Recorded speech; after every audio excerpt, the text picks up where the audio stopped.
Hello everyone, it's Mike from Chess Lifestyle, and I'm very happy to report that I have finished my string of classical tournaments this summer, ending the Northumbria Masters with 5 points out of 9 and beating a FIDE Master in the final round to achieve a score. So yeah, really happy.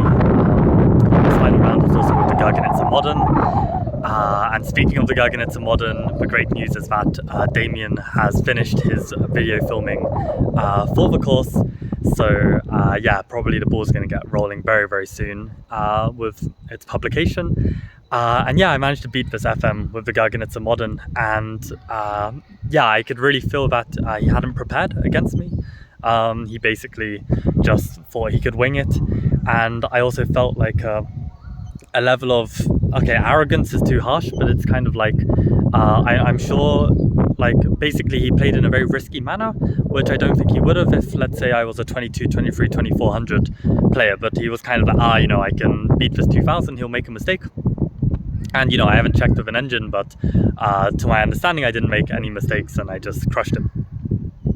So yeah, great win in the Gurgenitzer, and yeah, a pretty good tournament overall. And I think, like, I'm definitely glad that I had the practice in Sitges and the Major Open before playing this Gütersloh Weekender and this Northumbria, because the double rounds were really grueling. And I remember, actually, I think my third day of double rounds in a row, I think there were 4 days in a row in the Northumbria Masters, I really reached this level of burnout, and I just, you know, didn't want to.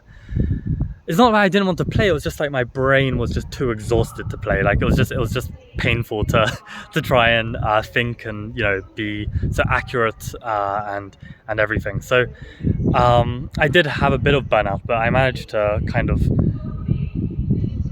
just go past that point of exhaustion and then just make this recovery to be able to play good chess again, and yeah, finish the tournament strong. So yeah, in terms of like take-home messages, I mean, I think, well, first of all, I think I gained around 26 points from Northumbria.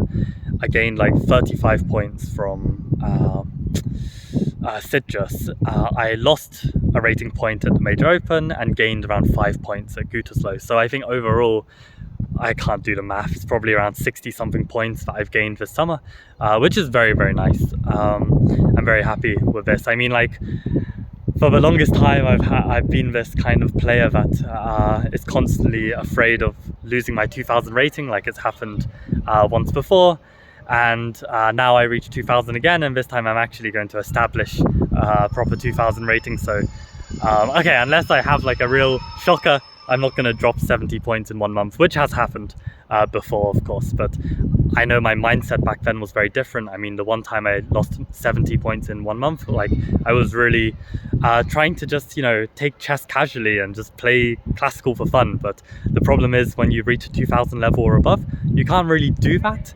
I mean, you can find it fun, but you can't, like, just have that as your priority, right? You need to, like, be focused, you need to be locked in, you need to be really trying your best.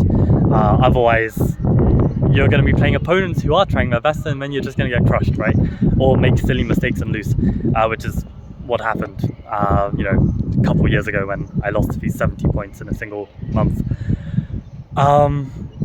So yeah, I think basically what I want to make sure is that in the future, you know, I'm going to be playing like league matches, I'm going to be playing FONCL, but I think I really want to reserve like these classical tournaments for when I have you know, a bit more free time. Like, I'm not, like, you know, trying to teach a chess lesson before and after, because I mean, like, as I said, you know, you really got to give it your 100%. And yeah, so probably either a half term or maybe like over the Christmas break, maybe I'll try and do something, but we'll see.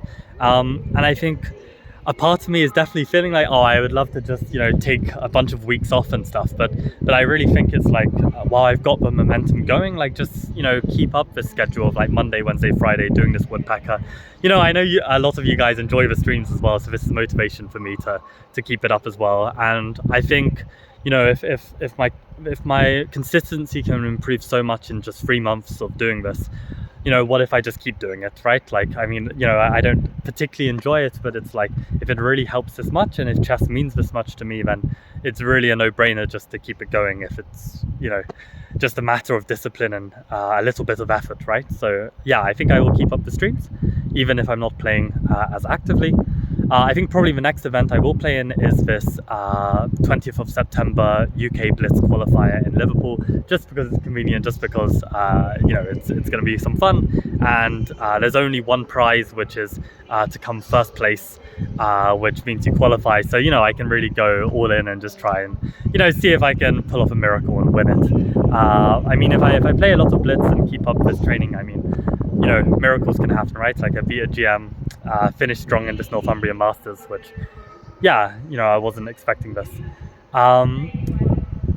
Yeah, so I think, you know, like if I look back, like I guess in Sidjus, you know, I had these two aspects which I really wanted to improve in, which is spotting my opponent's resources and being 100%, you know, physically and mentally fit at the board. I think by the end of these tournaments, I was managing to achieve this a lot better. Of course, you know, circumstances also changed between events, so like this maybe was easier than in Citrus. But yeah, I feel like yeah, definitely playing multiple tournaments was really nice for me, because it kind of meant I could kind of reach some kind of level of form and then have enough games to keep it going. Whereas I think, you know, if I only had one tournament, I really wouldn't be enough to kind of, you know, start to play some really nice chess. So yeah, I think like maybe doing something similar would be good. I was also reflecting on like the types of tournaments to play in, and like as you know, as I mentioned, I lost rating in the Major Open and gained rating in the others. And I think one important aspect was okay, Gütersloh I was around like 50% in the starting list, and Major Open I was definitely in the top half, whereas Northumbria and Citrus I was in the bottom half.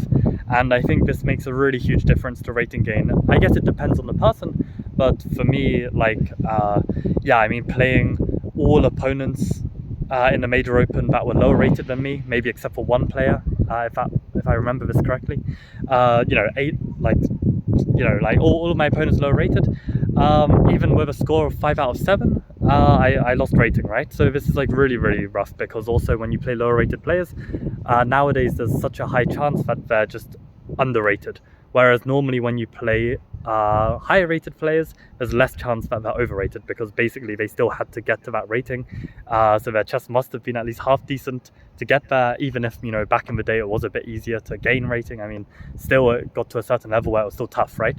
Whereas, you know, I mean, for instance, in this Northumbria Masters, I mean, the second lowest rated player in the whole event was a 1700 player from India, and he literally scored 5.5 out of 9 and smashed, you know, 2000s, 2200s, like, you know, it was brutal. And I mean, his national rating is 2200. So my point is that, you know, playing tournaments where you have to play lower rated players is just not good for, like, you know, rating goals basically. And one person like that comes to mind is like, for instance, Arjun Pajda, who, you know, joins the streams a lot, but he played in Split in Croatia. And you know, personally I think Arjun's like a really strong player, especially in recent months. Like I feel like I can feel the improvement because we played a couple classical games online, and I mean, there was really nice chess he showed, and I lost both games. But even though Arjun is just 1800 FIDE, not like 2000 like me, he managed to lose a little bit of rating at Split. But when you look at the results, I mean, he was also having to play 1500s and 1600s who are clearly underrated, and it's like, you know, you're not maximizing your chances when you have this possibility to play significantly lower rated players. So I think basically, probably next summer if I play in some opens, I really want to try and scout some tournaments where I can be in the bottom half, which gets harder and harder with the more rating you gain. But yeah, that's one big take home. I think. Yeah, no, I think that's not my train. I think I have a little bit more time. But yeah, what other take-home messages? I mean, also, I think my accommodation in Citrus was great, like walking 45 minutes to the venue, just clearing my headspace. I mean, I think this was really, really nice. I should try and keep this in mind for future events. I also am really happy with my repertoire. Like, I really stuck to my guns of like playing this Garganitza Modern almost every game, playing C3 Venom almost every game. Like, okay, I had like one game of Sicilian, one game of Reti, just to switch things up. But like on the whole, like I was basically sticking to my repertoire, and this experience really, really paid off. And I believe in my openings. Like I feel like you know, even these engine critical lines, like I've got stuff prepared. And deviations, and you know, I can just see this only getting stronger with the more I you know, experience and play these openings at a high level. So this was very good as well. And of course, probably the biggest thing in terms of like why my chess went well is just because of like doing this woodpecker method, and you know, this training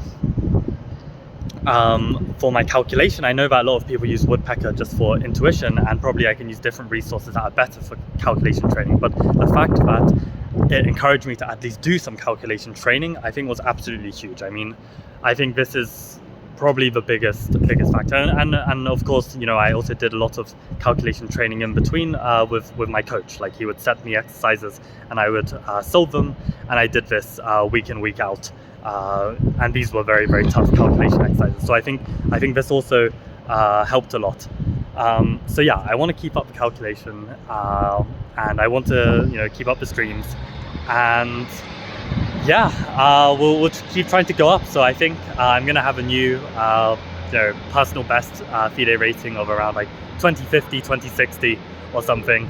And of course, you know, every 50 points is going to be harder than the last. So I definitely don't think it's just going to be like, you know, I gain 50 points each summer or something like this. But yeah, I will keep training, and also the great news is I'm going to be in Liverpool this next year, and there's so much chess taking place, and you know, all of this experience and practice against stronger players is going to have its effect. So yeah, thank you for tuning in to all of these classical tournament recaps. I hope you found them interesting and insightful. It's actually funny, a couple of my opponents in this Northumbria Masters, you know, kind of found the channel or found C3 Venom, and kind of led to some interesting effects. Like, I generally see it even as a positive for me in terms of like the effects that it had psychologically on them. But yeah, it's great to yeah, make these new connections, and yeah, just gonna keep it up. So thank you everyone as well for supporting the channel. You know, these guys here really appreciate this, and of course to you just for watching. And yeah, I guess see you later today, maybe even for a stream. Although, okay, I'm gonna upload this probably not today. So okay, see you next time. Okay, bye.